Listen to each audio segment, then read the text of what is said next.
There was never a time when the world began, because it goes round and round like a circle, and there is no place on a circle where it begins. Look at my watch, which tells the time. It goes round, and so the world repeats itself again and again. But just as the hour hand of the watch goes up to 12 and down to 6, so, too, there is day and night, waking and sleeping, living and dying, summer and winter. You can't have any of these things without the other, because you wouldn't know what black is unless you had seen it side by side with white, or white unless side by side with black. In the same way, there are times when the world is and times when it isn't. For if the world went on and on without rest forever and ever, it would get horribly tired of itself. It comes and it goes. Now you see it, now you don't. So, because it doesn't get tired of itself, it always comes back again after it disappears. It's like your breath. It goes in and out, and if you try to hold it in all the time, you feel terrible. It's also like the game of hide-and-seek, because it's always fun to find new ways of hiding, and to seek for someone who doesn't always hide in the same place. God also likes to play hide-and-seek, but because there is nothing outside God, he has no one but himself to play with. But he gets over this difficulty by pretending that he is not himself. This is his way of hiding from himself. He pretends that he is you and I and all the people in the world, all the animals, all the plants, all the rocks, and all the stars. In this way he has strange and wonderful adventures, some of which are terrible and frightening. But these are just like bad dreams, for when he wakes up, they will disappear. Now when God plays hide and pretends that he is you and I, he does it so well that it takes him a long time to remember where and how he hid himself. But that's the whole fun of it, just what he wanted to do. He doesn't want to find himself too quickly, for that would spoil the game.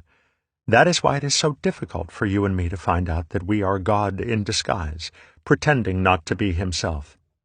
But when the game has gone on long enough, all of us will wake up, stop pretending, and remember that we are all one single self, the God who is all that there is and who lives forever and ever. Of course, you must remember that God isn't shaped like a person. People have skins, and there is always something outside our skins. If there weren't, we wouldn't know the difference between what is inside and outside our bodies. But God has no skin and no shape, because there isn't any outside to him.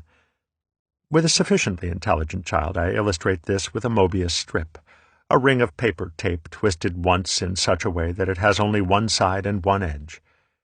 The inside and outside of God are the same, and though I have been talking about God as he and not she, God isn't a man or a woman. I didn't say it because we usually say it for things that aren't alive.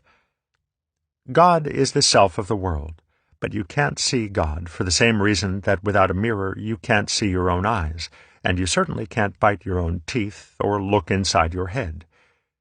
Yourself is that cleverly hidden because it is God hiding.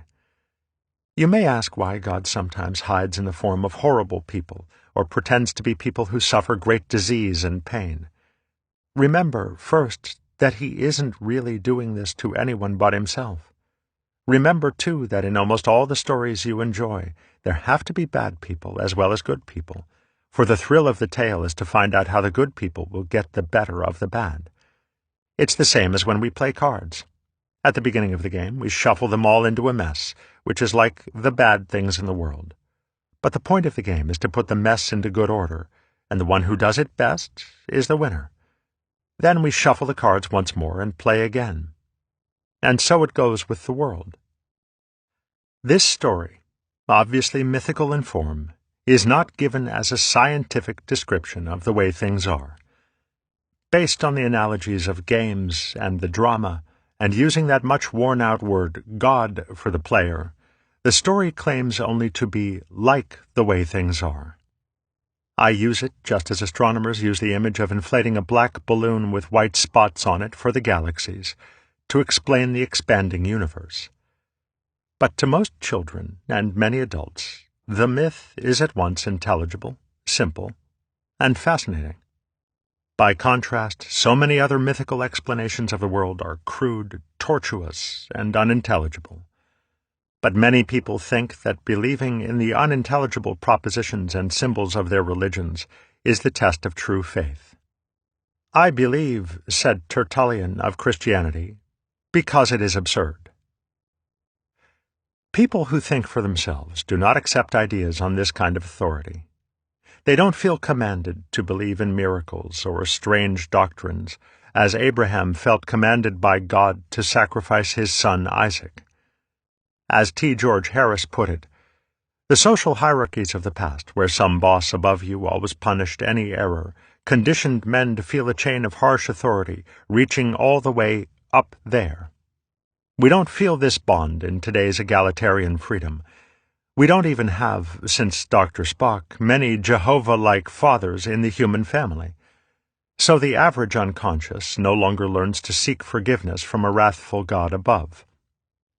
But, he continues, "Our generation knows a cold hell, solitary confinement in this life, without a God to damn or save it.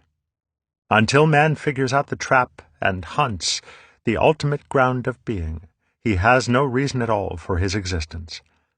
Empty, finite, he knows only that he will soon die. Since this life has no meaning, and he sees no future life, he is not really a person, but a victim of self-extinction." A discussion of the views of theologian Paul Tillich in The Battle of the Bible. Look, Volume 19, Number 15, July 27, 1965, page 19. The ultimate ground of being is Paul Tillich's decontaminated term